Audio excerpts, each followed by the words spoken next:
This channel does not promote any violent, harmful, or illegal activities. All content provided by this channel is meant for an education purpose only. লিমার কোয়েল যখন vote যুদ্ধের প্রসঙ্গ আসে তখন অবশ্যই এ রাজ্যে রাজনৈতিক উত্তাপ কোন দিকে, কোন ঘটনাকে কেন্দ্র করে? প্রধানমন্ত্রী নরেন্দ্র মোদীর সফর। কারণ তিনি গত 10 দিনে এই নিয়ে 4 বার এ রাজ্যে আসছেন। এর আগে একের পর এক সভা করেছেন আরামবাগ, কৃষ্ণনগর এবং সন্দেশখালী লাগোয়া বারাসাতে। এরপর আজকে শিলিগুড়িতে জনসভা করবেন।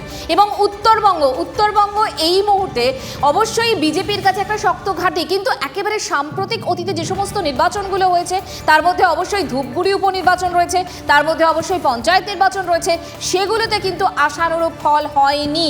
পাশাপাশি অনন্ত মহারাজ এবং জন বার্লার মতো ইস্যুও কিন্তু বঙ্গ বিজেপিকে অনেকটাই ভাবাচ্ছে। সেরকম একটা সময় প্রধানমন্ত্রী এসে কি দিশা দেন সেদিকেই নজর রয়েছে সকলের। প্রসেনজিৎ আমাদের সঙ্গে রয়েছেন এবং আমাদের অপর প্রতিনিধি সুমন কল্যাণও আমাদের সঙ্গে রয়েছেন। প্রথমেই প্রসেনজিতের কাছে যাই। প্রসেনজিৎ, কি মনে হচ্ছে, পালস কি বুঝছো?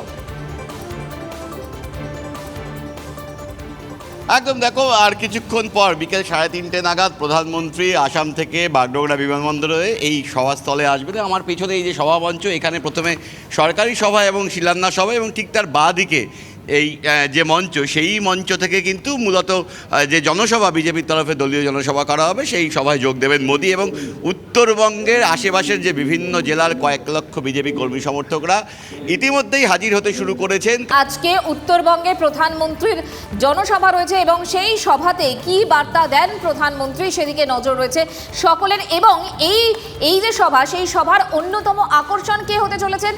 অভিজিৎ গঙ্গোপাধ্যায়, সদ্য অবসরপ্রাপ্ত এই বিচারপতি এই সভায় থাকতে চলেছেন এবং রাজনৈতিক তার যে ক্যারিয়ার সেটা শুরু হতে চলেছে। আজকে প্রধানমন্ত্রীকে বার্তা দেবেন যেমন সেদিকেও নজর রয়েছে, আর একটা পার্টও কিন্তু মিস করলে চলবে না। শিলিগুড়িতে আজকে সরকারি মঞ্চ থেকে একাধিক কেন্দ্রীয় প্রকল্পের ঘোষণা করতে চলেছেন প্রধানমন্ত্রী নরেন্দ্র মোদী। কোন কোন প্রকল্প?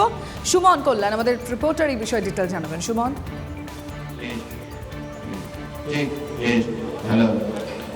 দেখো, এর আগেও কিন্তু এই ঘটনাগুলো ঘটেছে যে এক জায়গায় প্রধানমন্ত্রী এলে যেখানে দুটো অনুষ্ঠান হচ্ছে, একটা সরকারি কাজে একটা উদ্বোধন হচ্ছে বিভিন্ন প্রকল্পের, এবং উত্তরবঙ্গ থেকে যে সমস্ত রেল প্রকল্প রয়েছে, বিভিন্ন রাস্তাগুলো রয়েছে, একের পর এক বিভিন্ন রকমের যে সরকারি যে প্রকল্পগুলো রয়েছে তার যেমন আজকে উদ্বোধন হবে, পাশাপাশি এই একই জায়গা থেকে কিন্তু জনসভাও করবেন। ফলে আমরা বিভিন্ন জায়গায় যেমন কলকাতাতে দেখেছি এবং সেখানে সেই একইভাবে আজকে উত্তরবঙ্গও কিন্তু পাখির চোখ, একদিকে সরকারি অনুষ্ঠান, পাশাপাশি দলীয় অনুষ্ঠান। ফলে সরকারি যে প্রকল্পগুলো রয়েছে, রেলের বেশ কিছু কাজ রয়েছে, সড়ক রয়েছে, যোগাযোগ ব্যবস্থা উন্নয়ন রয়েছে, সব মিলিয়ে একটা বার্তা কিন্তু উত্তরের এই আজকের এই সভা থেকে উত্তরবঙ্গবাসীদের কিন্তু দেবেন যে সরকার উন্নয়নের পাশাপাশি তাদের যে ন্যায় নীতি রয়েছে, তাদের যে নীতি রয়েছে সেইগুলোর দিকে কিন্তু ফোকাস করবে আজকের এই অনুষ্ঠান মঞ্চ থেকে। বেশ নজর থাকবে সুমন, সঙ্গে থাকো।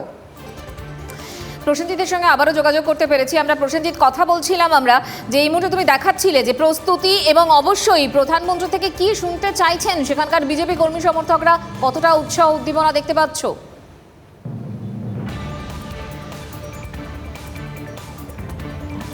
দেখো, প্রথমত দেখাই এটা সভামঞ্চ, যে সভামঞ্চ থেকে সরকারি সভা, যেখান থেকে শিলান্যাস এবং অন্যান্য অনুষ্ঠানগুলো করে ঠিক পাশের বাদিকের যে সভামঞ্চটা, ক্যামেরাম্যান দীপায়নকে বলবো একটু দেখানোর জন্য, এই সভামঞ্চ থেকে কিন্তু দলীয় কর্মী সমর্থকদের সঙ্গে ভাষণ দেবেন প্রধানমন্ত্রী নরেন্দ্র মোদী।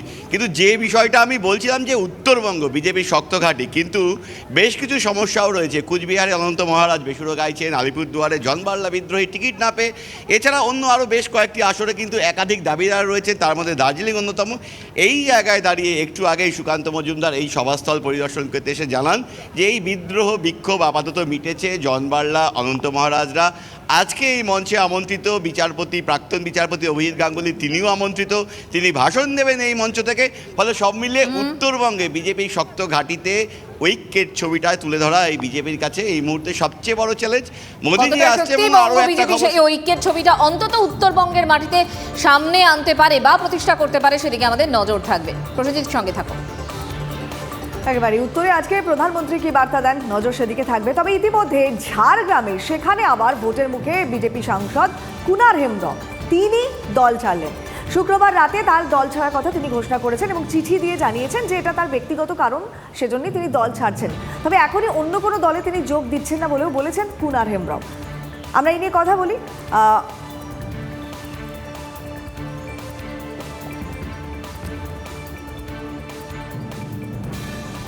আমরা এই নিয়ে কথা বলেছিলাম তৃণমূল মুখপাত্র অরূপ চক্রবর্তীর সঙ্গে। তিনি কি বলছেন শোনাবো। উত্তরবঙ্গে আজকে ফাটল পুরো পরিষ্কার হয়ে গেছে। যেই জায়গায় বিজেপি জিতেছিল সেই কোনো জায়গায় বিজেপি আর জিততে পারবে না বুঝতে পেরেই ডুবন্ত নৌকো কেউ আর থাকতে চাইছে না।